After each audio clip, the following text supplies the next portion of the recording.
It's February 6th. Ukraine Media Center Ukraine Forum continues its operation. My name is Vasily Samokhvalov, and we start our next event, and we will be talking about Kazimir Malevich. Why specifically Malevich? We will talk about it with our guests. Our guests are Daria Onyshchenko, Ukrainian-German filmmaker, member of Ukrainian Film Academy, and director and co-writer of Malevich the movie. Tetyana Filevska, creative producer of the movie Malevich. She's the art manager, curator, expert on works on Kazimir Malevich, author of the books Kazimir Malevich, Kyiv period 1928-1930, and Kazimir Malevich, Kyiv aspect, and Vitaliy Azhnov, theater and movie actor, who played a lot of roles.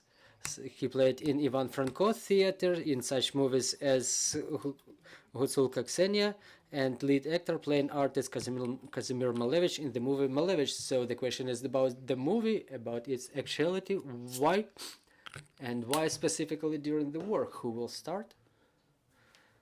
Well, maybe I will. Okay, so take the microphone. Why during the war? Well, we got the idea of the movie way before the full-scale invasion. During the war, I think it was year 2020, if I'm not mistaken myself, we started working on the script with Tetyana.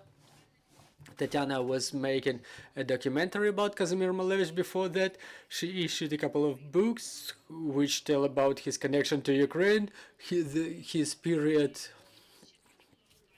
his Ukrainian period, and it was urgent for us to create the artistic movie who will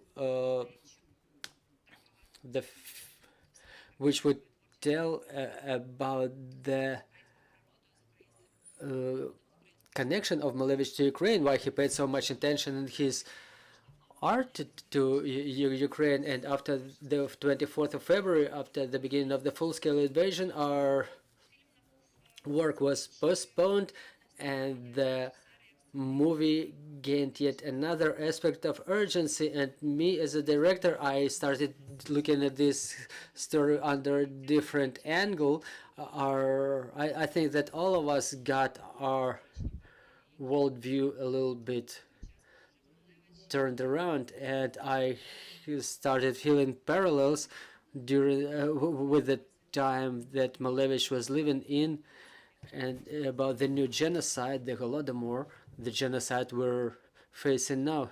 Well, I can only add that after the 24th of February, we all started talking more about decolonization, and this is something that we didn't do enough before the invasion, and the separation of ourselves from the empire, because we all understand that this war is the war against our identity, our culture, and the decolonization in the sphere of culture means that we all understand the Ukrainian contribution and the imperial propaganda and imperial appropriation of our heritage, and we have to do our homework the best possible. We have to understand the essence of Ukrainian culture, what they tried to cut off us, what they tried to destroy within the centuries of Russian imperial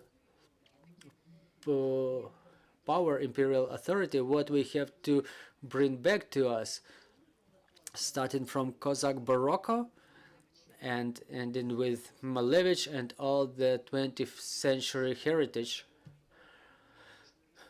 We have to have a very good education. We have to understand what Ukrainian culture is, was the popular culture, which is the part of all this educational process. So now it's urgent to learn the Ukrainian culture and talk about its history.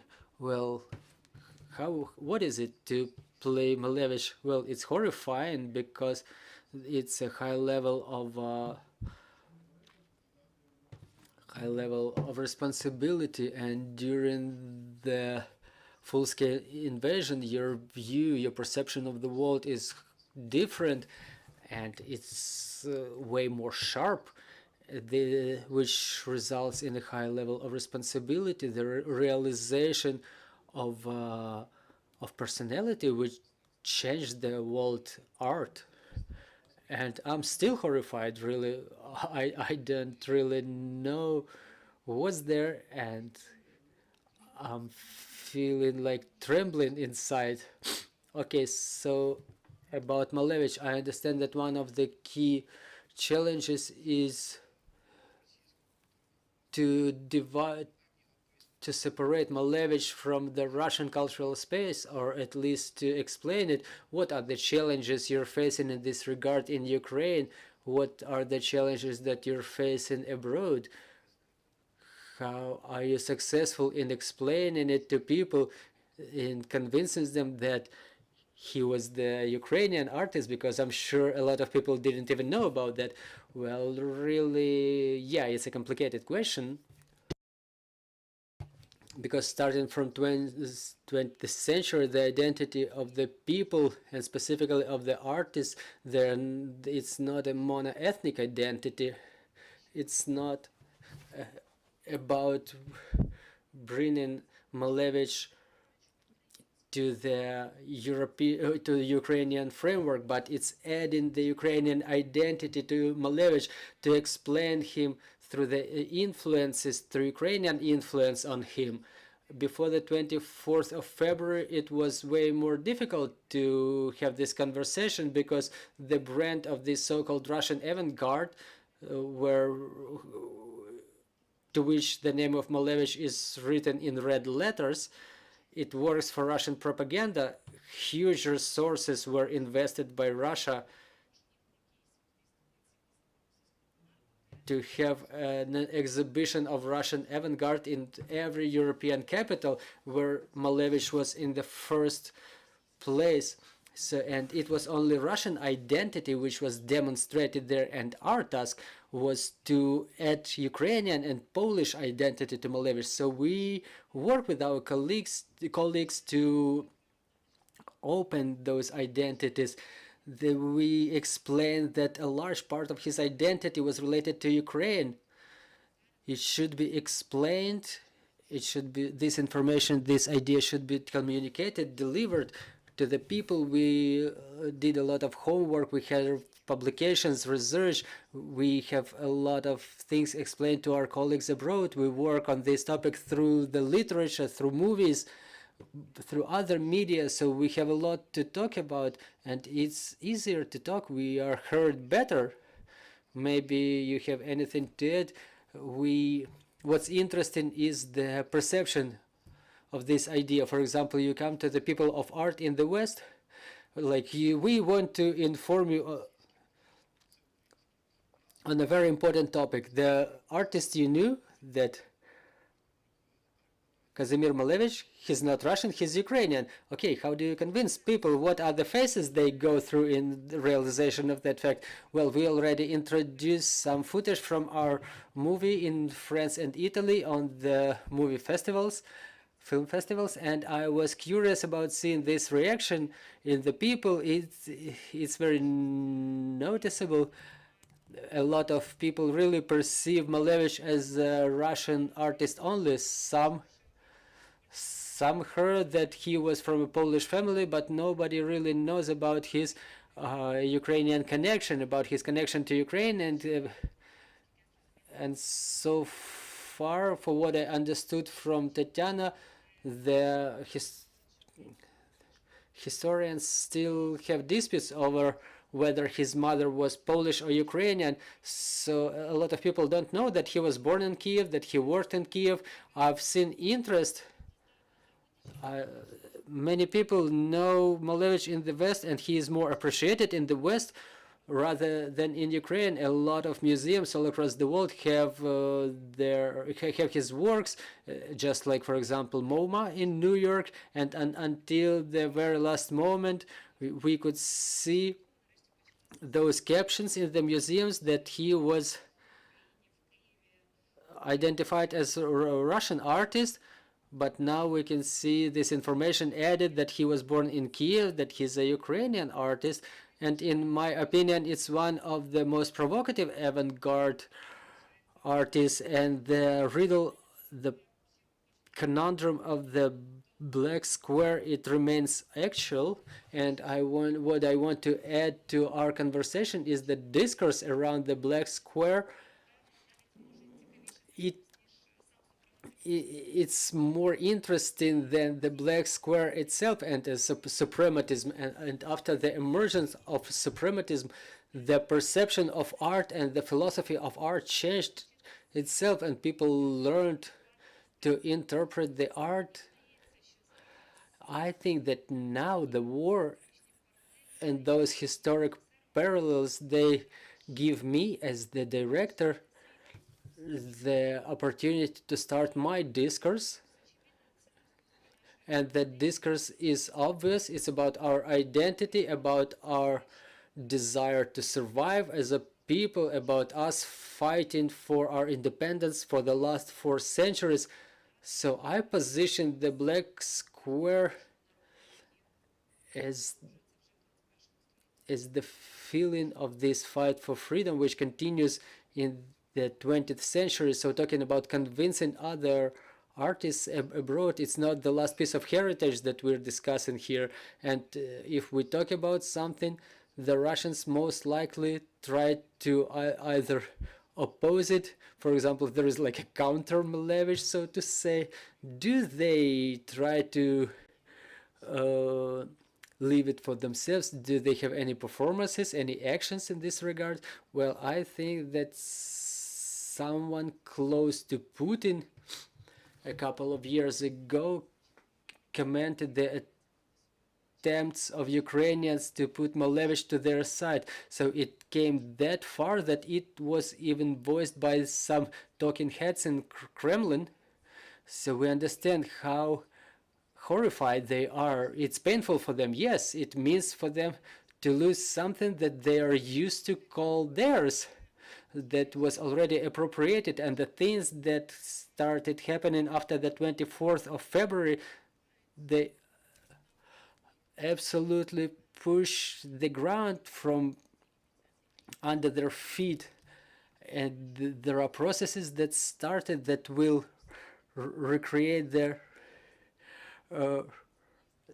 the studios of Russian studies to the studios of Ukrainian studies or Slavic studies. Now that we have these circumstances, all the phenomena, all the notion of Russian avant-garde, it started crumbling, it's falling apart, because everybody started understanding that this brand of Russian avant-garde, which was created, it has no foundation beneath it.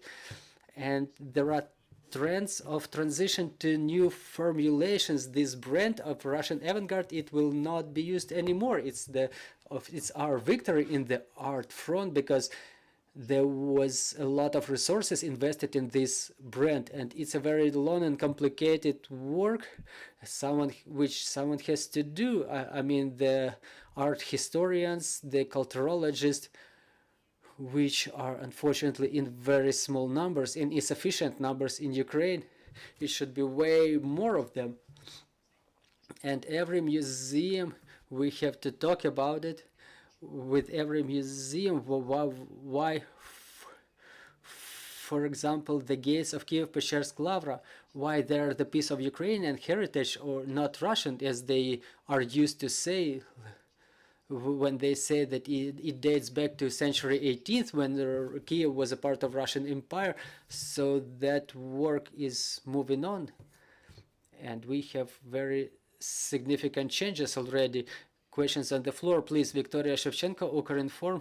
My question is when we will be able to see this movie in Ukraine, and maybe there are any agreements with some streaming platforms, streaming services, for showing that movie in their platforms. Well, we don't have any agreements so far. The movie is in post-production phase, and we hope to have the premiere in the summer or autumn 2023. And how it will be announced? Well, I think that it will be obviously through Ukraine form. Then I would like to ask for more details about the cultural front and the lack of culturologists or culture ambassadors, because we really have a very small number of people who know about the modern Ukrainian arts, who are ready to promote it and who are ready to protect it and promote it abroad. What should be done to break this situation? Well, we are in the area of cultural policies now. Well, there's one recipe. Good, good education and investments in culture. We have to educate the generation of people who would do it professionally. For example, in one British museum, in the British Museum alone, there are 600 curators who take care, who work on their collections.